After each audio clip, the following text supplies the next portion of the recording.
Hello everyone, my name is Ian, the part-time Dungeon Master. Welcome back to D20 Sundays. I'm your host as always. So, I apologize for being a little tired. Moving this thing is a pain. Like, even after taking all the drawers out, it's still a solid oak, dresser. It's a pain in the ass to move on your own. Not to mention I got this thing up, that was annoying, especially considering I don't have any power tools because somebody took them with them. Living with family. Anyway, so I got that up, got all that reorganized and all that fun jazz. You know, that was most of my day. It's like almost 5 o'clock now. I've been up since like 9. This has been most of my day. Anyways, so fun times. I wanted to talk to you about festivals. Now, I know I covered a little bit in one of my DM corner sessions, and maybe in one of my D20 Sundays in the past, but I wanted to go a little bit more in depth about festivals. Now, festivals give a chance to add a little bit of finer detail to your world. Essentially, everyone kind of celebrates the winter solstice, the summer solstice, the time of planting, the time of harvesting, and so on and so forth. It's just kind of how things worked back then, and everyone, found a way of making it enjoyable to do, and somehow make money off of it. That was just kind of how things worked. And they still kind of work like that to this day, but not to the same degree. Now, as far as, in your campaign world, I wouldn't go overboard as far as, small town villages, how they handle the festivals, or the festival time period of, we're setting things up, for the town to get together and simply enjoy themselves. No, this festival I'm talking about is much larger. And I'm talking about in your cities, like the capital city and so on. Now, if I recall correctly, Z Bradshaw, I believe that was the channel's name, he's the guy who does the animated spellbook.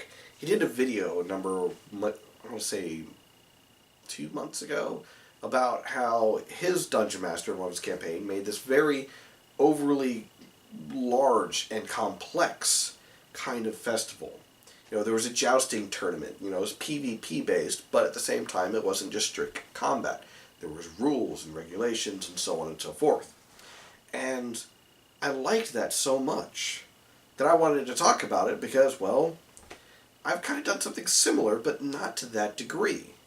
Now, as far as jousting, definitely have, the horses charging at each other. Don't need animal handling for that. And they're used to that.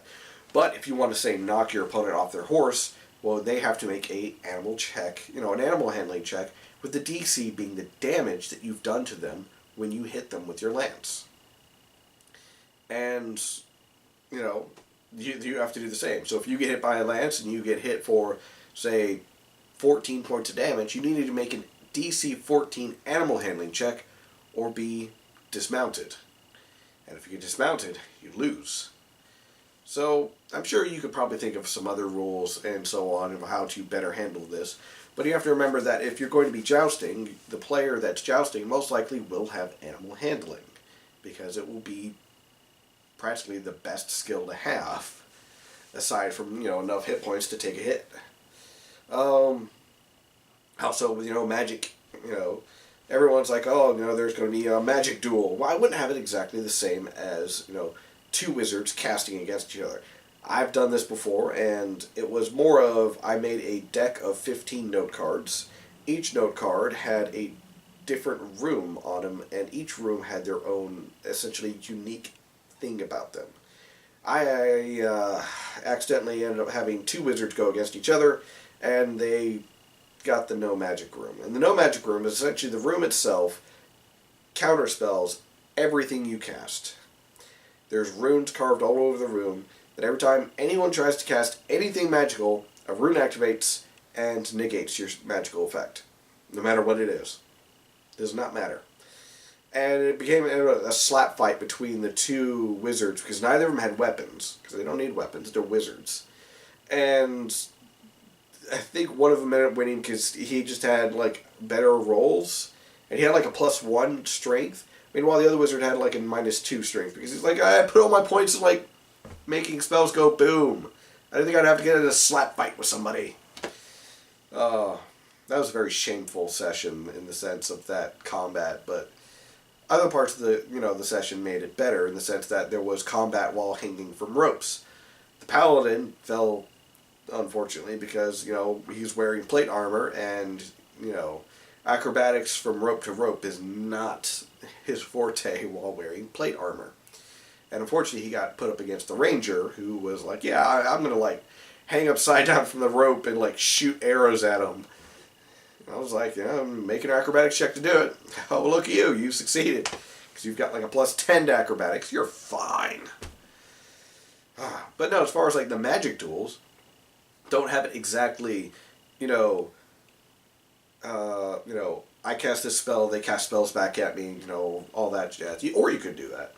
I would do it more of, you have to use the arcane skill, essentially, to warp the spell.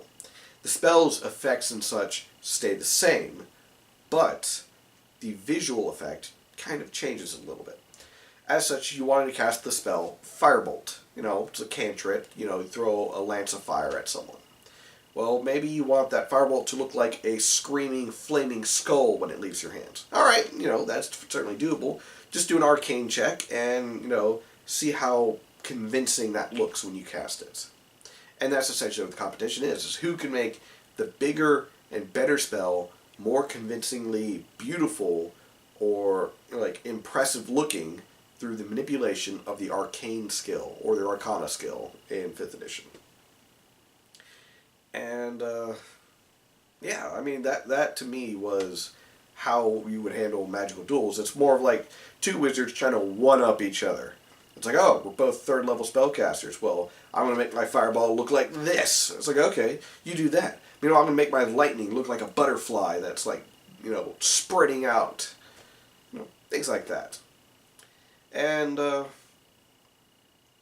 after, of course, we've got the jousting, the magic duel. You're also going to have the archery contest. Don't have just a simple stand in line, shoot. No, have an archery from horseback. That adds a little bit more difficulty to it, as well as it's going to make it a little bit more fun. You could also have the gauntlets, as far as the thieves, the rogues trying to be as nimble as possible, getting through this gauntlet of traps to the end where they get the treasure, and once they get the treasure, they turn it in and they get actual treasure in exchange. And that's kind of my idea. I like that idea. Excuse me. 1 second, I gotta blow my nose.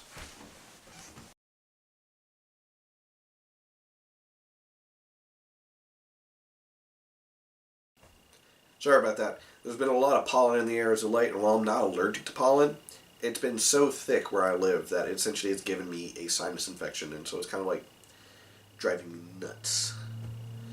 Anyways. So with the jousting, the magic, the archery, the gauntlet for the thieves, what else are there for essentially those who want to prove their worth and their valor or their skill to the nobility and, in exchange for riches, rewards, possibly jobs, and so on and so forth? Well, that's up to you to decide as the dungeon master. I certainly suggest that when it comes to any of these, competitions, that there is a large crowd and they're all watching. So make, cheating a little harder to do, but don't frown upon cheating. Don't, outright punish your players if they decide to cheat. And I mean, bribing another player or an NPC. No. Make them work for it. Make them, essentially, if they want to, say, bribe an NPC to go down in the jousting against them. And it's okay, you go down, I'll pay you 100 gold now, I'll pay you another 200 later after I win. And that's after I win the tournament. Sounds good, right? You pay off your largest, your biggest competitor in the jousting, essentially 300 gold pieces for him to, take a dive. Well, definitely have the player attempt that if they want to, have them roll diplomacy, see how noble their opponent really is, and if he's willing to, go down for 300 easy gold. And as far as like the archery, maybe, you know, trick arrows, maybe something else. I'm not going to give you huge ideas as to how to cheat at the games. That's up to you and the players.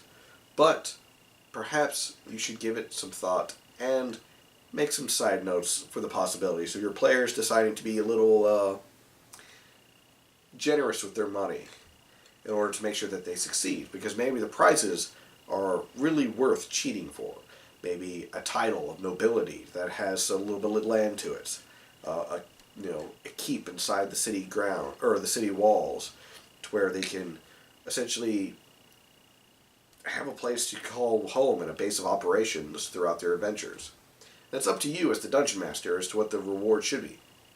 However, I definitely say that the rewards should be appropriate to not only the level, but the difficulty of each competition. And you never want the gifts to be so powerful that, you know, the players like get it and they have it for the rest of the game and they don't really need anything else because like, oh look, you know, enemies coming, thump. There goes a lot of the minions, the big bad guy. Oh look, it's the lieutenant of the big bad guy. Thump. He's nothing. In other words, make them work for it, but don't be a Monty Hall DM. Anyways, that's it for this session of D20 Sundays. Thank you for joining.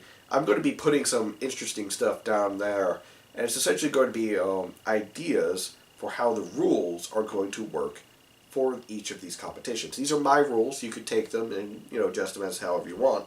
Meanwhile, those of you on my Patreon, I suggest you look over that because there's something else there for you, dealing with 15 rooms. Anyways, catch you in the next D20 Sundays.